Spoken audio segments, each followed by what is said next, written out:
se vocês obedecerem fielmente ao Senhor, o seu Deus, e seguirem cuidadosamente todos os seus mandamentos que hoje lhes dou, o Senhor, o seu Deus, os colocará muito acima de todas as nações da terra.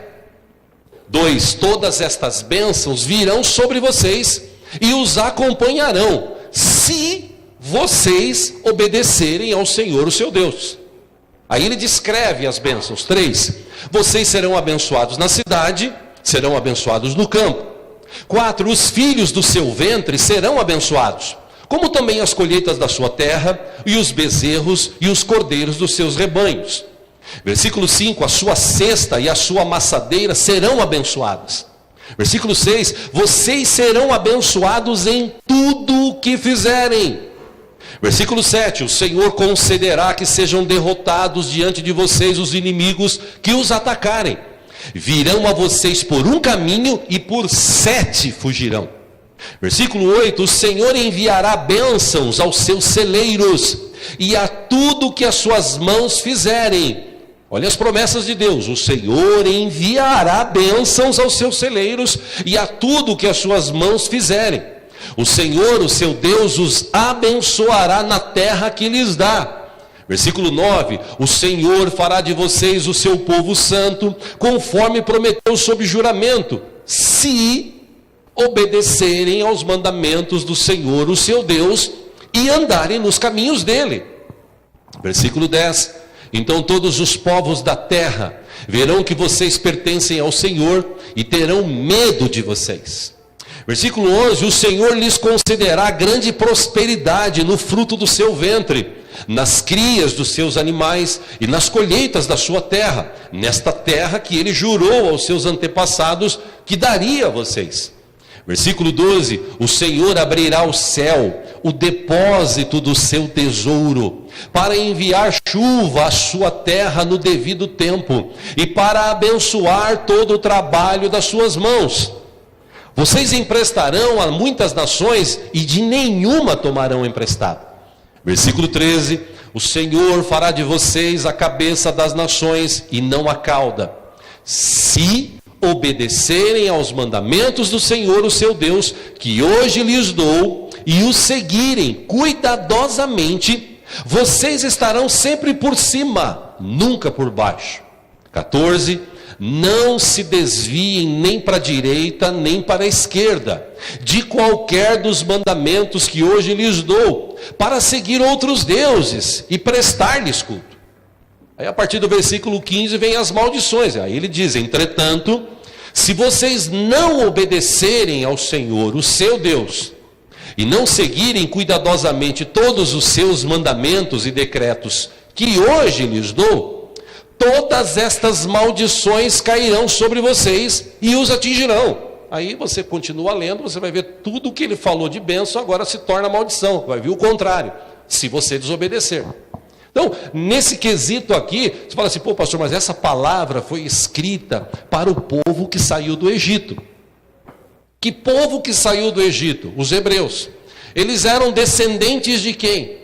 De Jacó, de seus 12 filhos. Jacó era descendente de quem? Era descendente de Isaac. Isaac era descendente de quem? De Abraão. Deus, quando chamou Abraão, disse para ele assim, Abraão, todos aqueles que te amaldiçoarem, eu amaldiçoarei. Todos aqueles que te abençoarem, eu te abençoarei. Eu farei de você uma grande nação, se você me obedecer. E Abraão obedeceu. Ô pastor, então essa palavra foi para ele. Sim, mas se você ler em Efésios capítulo 3, no finalzinho de Efésios capítulo 3, diz que aqueles que estão em Cristo Jesus são descendentes de Abraão. Então essa palavra serve para mim, serve para você. O problema é que o povo não conhece Bíblia, o povo não lê Bíblia. Eu falei há pouco, de tantos anos que eu estou na igreja, eu já vi muita gente na igreja fazer campanha. Você é contra a campanha? Não, eu não sou contra a campanha. Deus abençoe quem faz. Lá em São Paulo a gente não tem esse hábito. A gente, por exemplo, faz lá 6 dias em janeiro, 6 dias em julho. Agora em julho vamos ter mais 6 dias. E a gente se reúne durante 6 noites, juntos a gente canta, chama um pastor convidado, ele traz uma palavra, a gente ora, abençoando o segundo semestre, quando é em janeiro, abençoando o primeiro semestre. É um trabalho que a gente tem normal, mas não tem aquele negócio assim, você tem que vir, você não pode faltar um dia, você tem que trazer uma oferta para semear. Não tem nada disso. Porque isso não quer dizer nada. O que a Bíblia diz é, você precisa aprender a obedecer e conhecer a palavra. Se você conhecer a palavra, você jamais vai ser enganado. Por isso que eu digo que é difícil concorrer hoje com essas igrejas emergentes que tem por aí, porque os caras, muitas vezes, eles pegam texto, eles pinçam textos da palavra, deste mesmo aqui. Quantas vezes já ouvi pregadores, esses pregadores de renome, dizerem o seguinte: gente, Deus tem um plano para você, Deus tem um propósito para a tua vida, Deus não quer que você seja cauda, Deus quer que você seja cabeça, irmão. Então nessa noite, Deus vai transformar você em cabeça, você será enriquecido, aleluia. Tem gente dessa bateia, glória. O que isso quer dizer? Nada, porque aqui no texto está dizendo bem claramente, se você obedecer. Amém? Ou eu entendo isso, ou então eu vou ficar brincando de ir na igreja. E tem gente que gosta de ser enganado. Eu não sei você, mas eu não gosto. É que o brasileiro, ele gosta de muvuca, né? Ele gosta de fila, né? Tem gente que gosta de fila. Por exemplo, tem gente que gosta de ir no banco. Eu faz anos que eu não vou em banco, não sei nem como é que é a agência que eu tenho conta hoje é. Mas tem gente que gosta de ir no banco, de ficar na fila, de ver gente. Já disse alguém, você se sente sozinho, vai lá pelas 5 da tarde na estação do metrô do Sé, da Praça da Sé. Meu, vai ter gente do teu lado toda hora te pressionando, te abraçando, pisando no teu pé, te empurrando. Tem gente que gosta disso. Você vai no pedágio, por exemplo, tem lá 5, 6 cabines. Aí tem 2 abertas e tem 3 ali cheias de carro. Os caras parecem que gostam. O brasileiro parece que gosta disso. Isso que é uma raiz que veio de Portugal, né? E eu falo isso porque eu sou filho de português. Por isso que eu posso falar mal de português, tá? Mal ou bem eu posso falar porque eu sou filho de português. Então, o brasileiro parece que ele gosta de fila, parece que gosta de ser enganado, iludido. Vive de ilusão. Entrou o governo agora da Dilma. O Lula melhorou a vida de todo mundo. A que custo? A que custo que ele fez isso? Quase que destrói o Brasil. Mas agora entrou o Temer. Nós não temos nada a temer. Você que pensa. Por isso que eu, lá na nossa comunidade, eu ensino para os irmãos o seguinte. Teve um pregador, um pastor que conheço, que ele fala bastante sobre vida abençoada financeiramente. E há uns anos atrás, a última vez que ele foi na nossa comunidade, faz uns 6 anos, se eu não me engano. E ele sempre usou uma frase, essa frase é dele. Nós não estamos em crise, nós estamos em Cristo. Então eu tenho declarado isso com os irmãos. Mas por que você declara isso? Porque é uma frase que o pastor criou? Não. Porque eu entendo a Bíblia. Jesus disse: vocês não são mais cidadãos desta terra. Aleluia. Jesus disse: vocês são agora cidadão dos céus. Amém? Então olha para o ET que está do teu lado e fala assim: meu irmão, nós somos do céu, hein? É porque é um ET, né? Não é da terra, é do céu.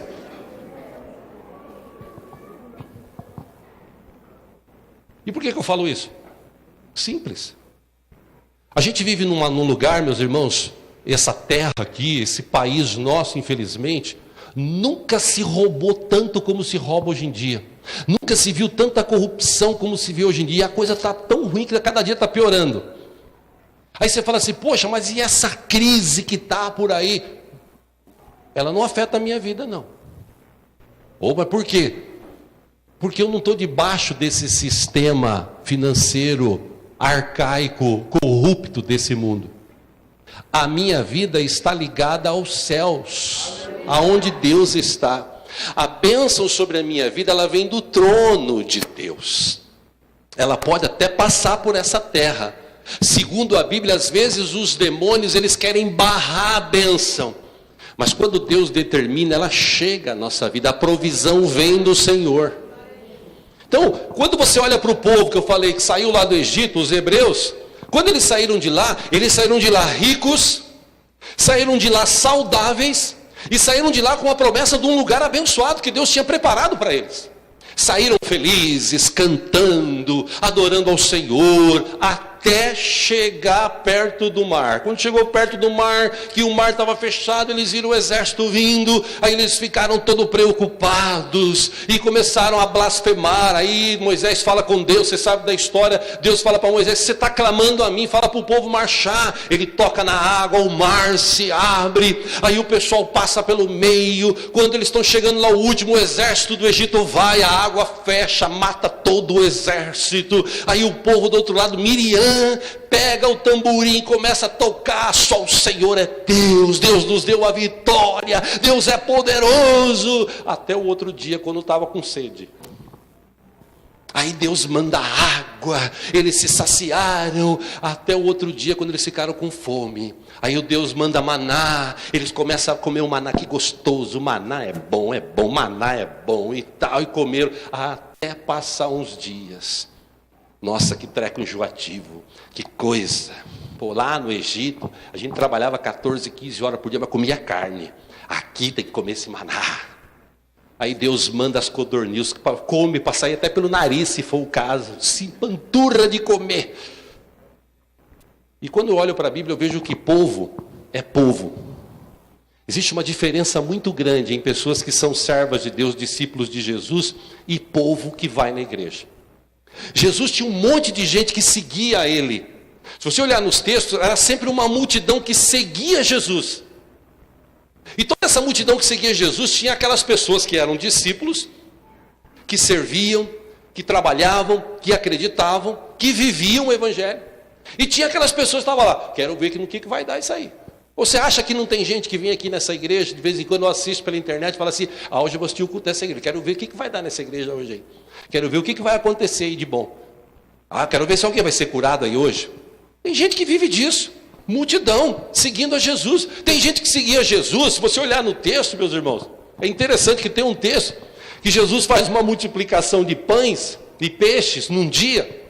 Aí eles ficam todos maravilhados, tal. Aí Jesus despede o povo no finalzinho da tarde, começo da noite, vai orar, atravessa para o outro lado. Aí esses caras no outro dia falam, onde vai estar Jesus? Jesus vai estar em Sorocaba hoje, vamos todo mundo para lá. Aí chegaram no outro dia em Sorocaba, Jesus estava lá, eles encontraram Jesus, Jesus, nós estamos aqui. Aí Jesus falou, eu sei porque vocês estão aqui, vocês estão interessados no pão que eu posso multiplicar. Porque tem gente assim, tem gente que vai na igreja só para ter bênção financeira. Aí ele se submete. O que eu tenho que fazer? Eu tenho que dar 1.000? Pô, quer dizer que se eu der 1.000, Deus vai me dar 10.000? Pô, melhor investimento do mundo, eu vou fazer isso. Eu não estou falando que isso é proibido ou é ruim. Se Deus mandou você fazer, faça. A verdade é que hoje em dia, meus irmãos, tem muita gente usando o nome de Deus em vão. Eu nunca me esqueci de uma pregação que eu ouvi anos atrás, do pastor Gondim. E na sua ministração, acho que uns 10, 15 anos atrás, ele disse, o cara mais corajoso do mundo é aquele que fala que Deus mandou ele falar e Deus não mandou. Porque um dia esse cara vai estar diante de Deus e vai ter que dar conta do que ele falou.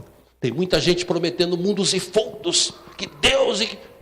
Vai devagar, conheça a Bíblia, pratique a palavra, obedeça a palavra, e a bênção de Deus chegará até mim e você. Está bem claro o que Deus falou aqui, gente. Se vocês obedecerem a minha palavra, essa bênção virá sobre vocês. Ela vai acompanhar vocês. Você não precisa correr atrás de bênção, irmão. Como tem crente hoje, ao longo desses anos que eu disse que estou na igreja, como tem crente que corre atrás de bênção, vive de campanha em campanha, de igreja em igreja, de profeta em profeta, disso, aquilo, outro. A gente tem um Deus que é vivo, que é poderoso, que já nos abençoou, que está com a gente todo o tempo. Quer dizer, o que está faltando para a gente praticar a palavra?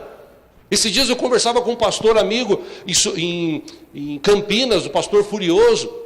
Ele é pastor de uma igreja Brasil para Cristo. E a gente estava junto, eu e minha esposa, ele e a esposa dele, numa tarde, durante a semana, fomos lá buscar alguns impressos numa gráfica que ele tem. E ele estava contando da história da filha. A filha dele, a mais nova, de 20 anos, ano retrasado, ela teve um problema sério, teve câncer no útero, e a menina teve que tirar o útero, sofreu uma operação terrível, teve que tirar, foi terrível. Ele teve lá no começo do ano passado, testemunhou que Deus curou, e realmente Deus curou, acabou, fez exame, tudo certo, tudo bonitinho, até chegar outubro de 2015. Outubro de 2015, descobriu que a menina tinha um câncer agora no intestino. Lá no fundinho do intestino, precisava operar. E agora? Foram no médico, a médica examinou e disse: olha, só tem um jeito, tem que operar. E essa operação é de risco. É 1% de chance de viver depois dessa operação. Bom, se há 1% de chance, a gente crê que Deus pode curar. A médica falou: vocês creem em Deus? Pois é, só esse Deus aí para curar. Porque aqui é o seguinte, é 1%. Já vou deixando claro, você vai ter que assinar um termo, porque vai acontecer talvez o pior. Não tem problema. Sabe o que aconteceu? Pastor Gilson, ligaram alguns pastores amigos, pessoas de outras igrejas. Pastor Furioso, vai lá em São Paulo, que lá tem uma profeta, orou, curou. Aí liga o outro e fala assim, vai lá em Suzano, que Suzano tem um cara lá, o cara é evidente, o cara ora, pá! Pastor Furioso, a menina mesmo disse, se eles servem a um Deus vivo, eu também sirvo a um Deus vivo. O Deus que está em São Paulo, em Suzano, está aqui em Campinas. E se ele tiver que curar minha filha, ele vai curar. Ela passou pela cirurgia no final do ano, ficou 1 hora com todo o intestino para o lado de fora, em cima de uma mesa. Uma operação de risco, 1 hora, com tudo para fora. A operação demorou 4 horas e meia. E a gente estava agora lá, começo de maio, sentados numa mesa, batendo papo, comendo juntos, com ela comendo com a gente, porque Deus deu a vitória, ela está bem, graças ao Senhor. Por quê? Porque eu conheço o pastor Furioso e sei que ele serve a Deus, ele obedece a palavra do Senhor. Ele não precisa ficar correndo atrás da bênção. Aqui está bem claro, essas bênçãos virão e acompanharão vocês.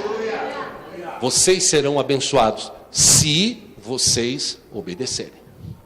No texto aqui, versículo 8 de Deuteronômio 28, diz, o Senhor enviará bênçãos.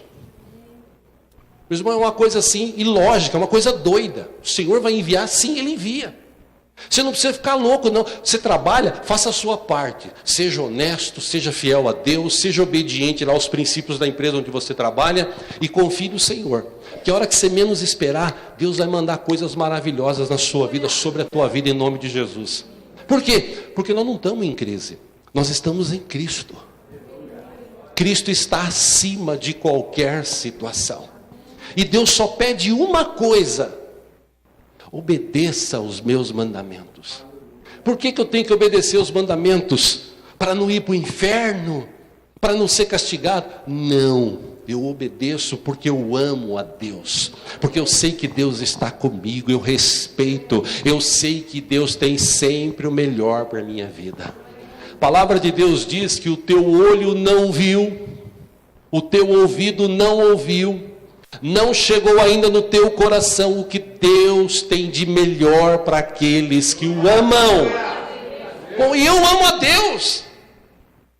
Esse amor que eu declaro por Deus é um amor assim, incondicional. Se eu tenho dinheiro, se eu não tenho, eu continuo amando a Deus. Se eu estou com saúde, se eu estou sem saúde, eu continuo amando a Deus. Se eu estou com problema ou sem problema, com emprego ou sem emprego, eu continuo amando a Deus. Por quê? Porque Deus está acima de qualquer situação, Deus está no controle de tudo. A vontade de Deus é boa, perfeita e agradável.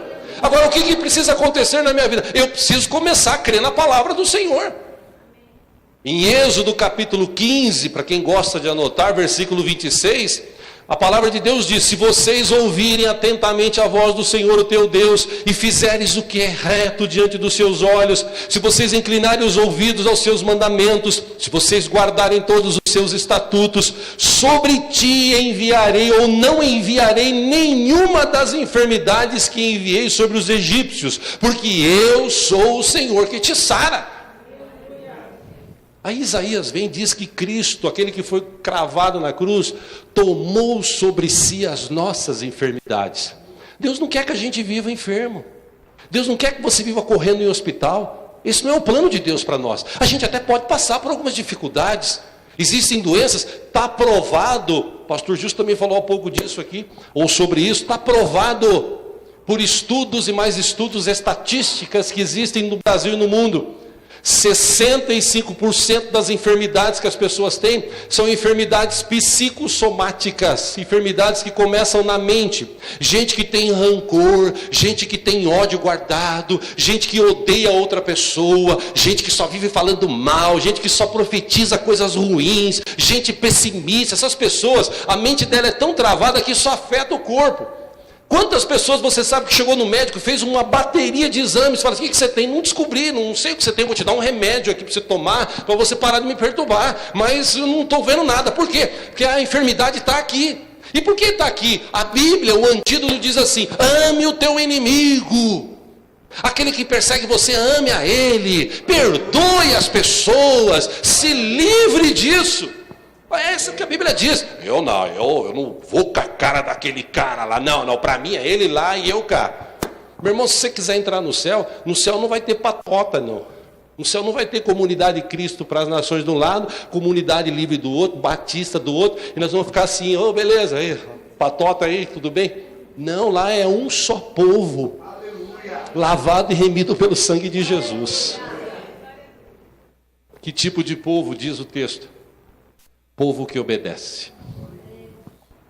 Por isso, meus irmãos, João capítulo 14, versículo 15, Jesus disse: se vocês me amam, vocês obedecerão os meus mandamentos. Mesmo João, em 1 João capítulo 5, versículo 3, ele diz: nisso consiste o amor de Deus, ou o amor a Deus, obedecer os seus mandamentos, porque os seus mandamentos não são pesados. Pedro, o apóstolo, numa das suas pregações, muitas pessoas se converteram, muitas pessoas foram salvas, e ele começou a ser perseguido. Começaram a querer limitar a ação de Deus através da vida dele. E ele declarou algo muito célebre, que está registrado em Atos 5, 29. Quando eles foram perguntados sobre o que eles deviam fazer, eles disseram: é preciso obedecer antes a Deus do que os homens. Eu prefiro obedecer a Deus, porque eu sei que quando eu obedeço a Deus, a bênção dele está sobre a minha vida. Irmão, ou a gente entende isso, ou a gente vai ficar entrando ano, passando ano com dificuldades. Tem gente que já está na quinta, na sexta igreja. Tem gente que já está no quarto, no quinto casamento. Tem gente que já está no 12º emprego. Pô, mas eu não posso trocar de emprego? Não é isso, é que a pessoa não consegue se relacionar, não consegue viver bem, está sempre trocando. Por quê? Porque não obedece a Deus. Porque se você for fiel lá no seu trabalho, se você obedecer os preceitos que a empresa te oferece, Deus sempre vai te honrar aonde você estiver. Deus está disposto a abençoar, sim, mas abençoar aqueles que obedecem. Por isso, meus irmãos, eu encerro deixando algo para o teu coração nessa noite aqui, para esse aniversário desta igreja, mais uma vez, mais um aniversário. Em João 14, versículo 15, Jesus disse: se vocês me amam, vocês vão obedecer os meus mandamentos. Quando a gente ama a Deus, a gente obedece. E obedece por quê? Porque eu tenho medo? Não. Eu obedeço porque eu sei que tudo que Deus deixou escrito é para proteger a minha vida. Quando eu pratico isso, quando eu obedeço, a bênção dele vai me seguir. Aonde eu andar, a bênção do Senhor vai estar na minha vida. Os irmãos, eu encerro deixando o exemplo de Abraão. Abraão tinha isso tão claro na vida dele, que quando Deus pede para ele sair da parentela, ele sai com seu sobrinho Ló. Quem lê a Bíblia sabe dessa história. Ele cresce tanto, a riqueza dele, o gado dos dois crescem tanto, porque Ló desfrutava da bênção do tio.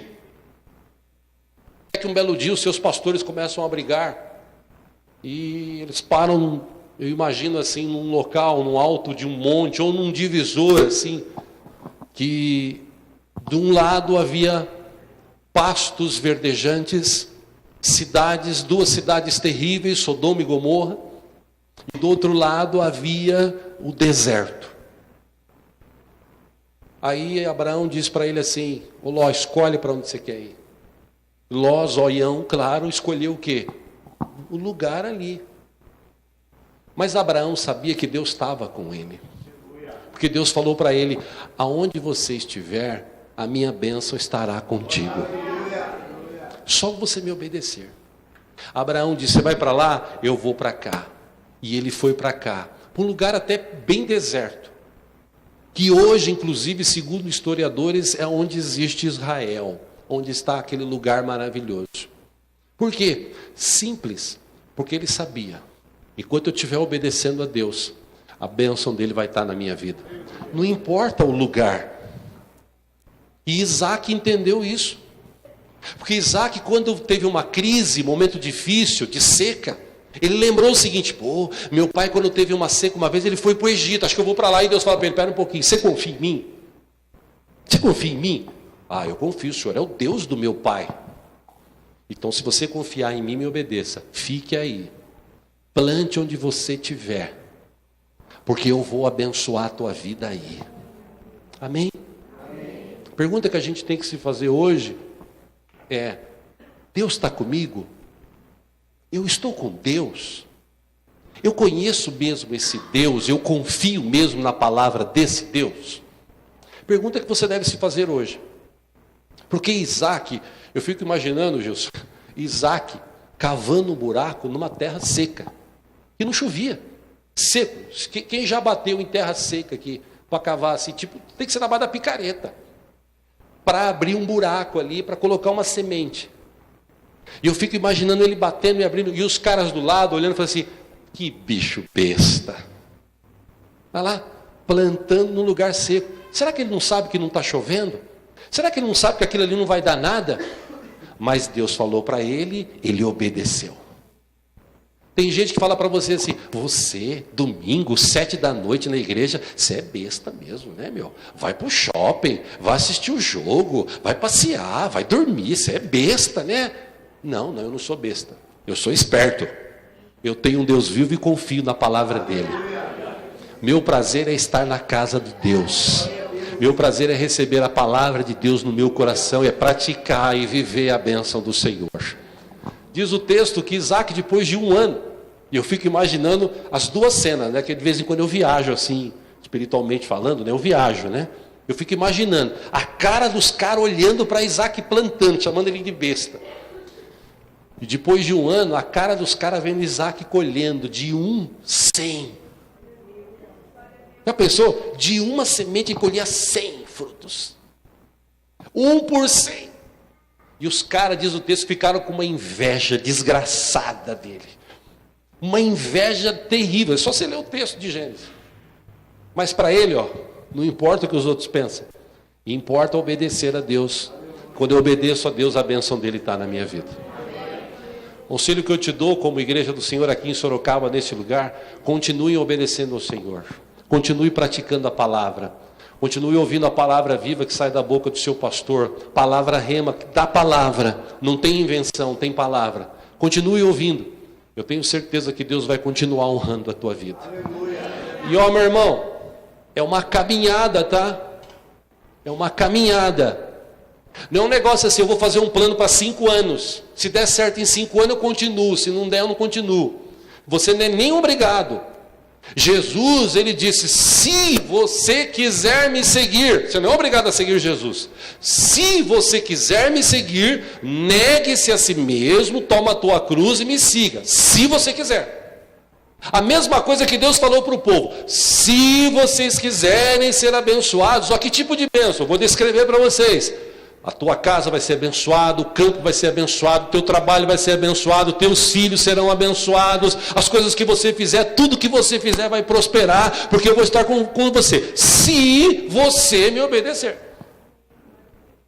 Existe um se, e é preciso obedecer. Obedecer a quem? A Deus. Não, eu vou fazer o quê? Eu vou confiar no Senhor. Mas a gente está em tempo de crise. Não tem crise para quem está em Cristo. Quem está em Cristo, nova criatura é. As coisas velhas já passaram. Tudo se fez novo. Eu creio na bênção de Deus sobre a minha vida. Eu creio na bênção de Deus sobre a vida desta igreja, sobre a nossa comunidade. Eu creio que a bênção de Deus está sobre nós. Nós estamos acima das circunstâncias. Por quê? Porque nós somos bonitinhos, escolhidos por Deus? Não. Porque nós obedecemos ao Senhor. Nós cremos nesta palavra aqui. Ela é viva e eficaz na vida daqueles que creem. E eu creio nessa palavra. Apesar de ter gente dizendo que isso aqui não serve para nada, onde já se viu um peixe engolir um homem? Isso não existe, para mim existe. Falou aqui que um grande peixe engoliu Jonas. Eu acredito que engoliu Jonas. E não foi fácil para Jonas, por causa da desobediência, passar 3 dias dentro de um ventre de um peixe. E o que devia ter de coisa ruim ali dentro, meu irmão, aquele suco gástrico do estômago, aquele cheiro envolvido em algas, aquele cheiro ali, 3 dias. Por isso que ele orava: Deus, tem misericórdia, Senhor. Agora eu faço o que o Senhor mandar, Pai. E para sair da desgraça, os caras fazem de tudo. Se falar assim, vem aqui na igreja e planta uma bananeira ali na parede que Deus vai mudar a tua vida. Eu vou fazer, porque eu estou na desgraça. Mas não era para estar na desgraça, é porque você desobedeceu. Aí depois Deus teve misericórdia, aí o peixe vai e vomita. Desculpa essa expressão, mas é bíblica, né? Vomita. Imagina um cara todo melecado, tendo que tomar um banho de praia e falar assim: agora eu vou pregar. Quer dizer, você não precisa chegar nessa situação.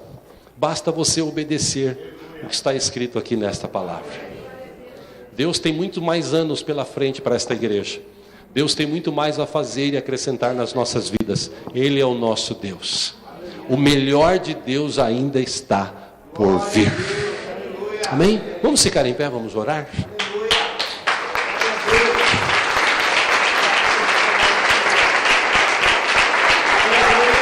Aleluia. A ti, Jesus, toda a honra e glória.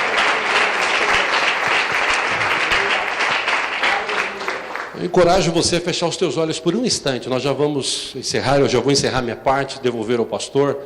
Mas eu peço que você feche os teus olhos por um instante apenas. Eu gosto muito desse momento de reflexão. É um momento onde a gente, depois que ouve, para, pensa, analisa. Como anda a minha vida? Como anda a sua vida? Nós temos mesmo obedecido ao Senhor? Nós cremos mesmo em sua palavra? Ele disse para a gente crer. Mateus 28:20, Jesus disse: eu estou com vocês todos os dias, até a consumação dos séculos. Quer dizer, só essa palavra de Jesus já deveria trazer conforto e fé para os nossos corações, para a gente continuar firme. Pastor, mas eu estou numa luta, numa dificuldade. Não desista, não desanime, não entregue os pontos, continue firme. O livramento do Senhor está chegando na tua vida. Apenas obedeça a palavra, creia no Deus que você serve. O salmista escreveu: meu prazer é estar na tua casa, meu prazer é estar na tua presença, meu prazer é te louvar. Davi, num tempo difícil, no deserto, lá no deserto, de olhos fechados, ouça isso, no deserto, Davi estava vivendo um tempo difícil, como rei estava sendo perseguido. Está escrito isso no Salmo 63, lá no deserto, um lugar onde sentia sede de água, porque era deserto. Ele escreveu: Senhor, a minha alma tem sede do Senhor. Como é bom estar na tua presença, ó Deus. Quer dizer, Davi foi um cara que marcou a sua época, e até hoje ele é pregado em diversas partes do mundo. A história da vida dele, os prós e os contras, servem de exemplo para a gente. E uma das coisas fantásticas que Davi viveu foi a obediência a Deus. Ele obedeceu tudo que Deus falou para ele fazer. Ele pisou na bola algumas vezes, errou, mas Deus tinha um carinho, um amor tão grande, uma misericórdia tão maravilhosa, que Deus o perdoou, porque ele abriu o coração e disse: Senhor, se o Senhor quisesse sacrifícios, eu faria um monte. Isso está descrito no Salmo 51, depois que ele cometeu o pecado com Betseba. Ele escreveu dizendo: Senhor, se o Senhor quisesse sacrifícios, eu faria um monte. Mas eu sei que agora o Senhor não quer sacrifício. O Senhor quer um coração contrito, um coração arrependido. E pois eu estou aqui, Senhor, só não permitas que o teu Espírito saia de mim. Eu não quero perder o teu Espírito, ele é importante para mim. Por isso, meu irmão, minha irmã, que você tenha sede mesmo de Deus, que você possa ler a palavra, que você possa vir aos cultos, ler, anotar, conhecer, estudar, se aprofundar. Jesus venceu o diabo lá no deserto, na tentação, porque ele conhecia a palavra, ele citou a palavra. E tem muita gente hoje nas igrejas por aí enganadas porque não lê a palavra. Mas graças a Deus que você está numa igreja séria, e a palavra de Deus é pregada e ensinada aqui, esmiuçada para você. Por isso aproveite, obedeça a palavra. A bênção de Deus sempre estará na sua vida. Encorajo você de olhos fechados se tiver que pedir perdão a Deus, peça perdão, diga: Senhor, me perdoa, porque eu estava desobedecendo. Eu ando desobedecendo a tua palavra. Senhor, eu não quero viver assim, eu quero mudar, eu quero crescer, eu quero voltar aos trilhos, eu quero te seguir, eu quero viver o melhor do Senhor. Tem misericórdia de mim, Pai. Fala com Ele, peça para Ele, Ele está aqui. Aproveite, em nome de Jesus.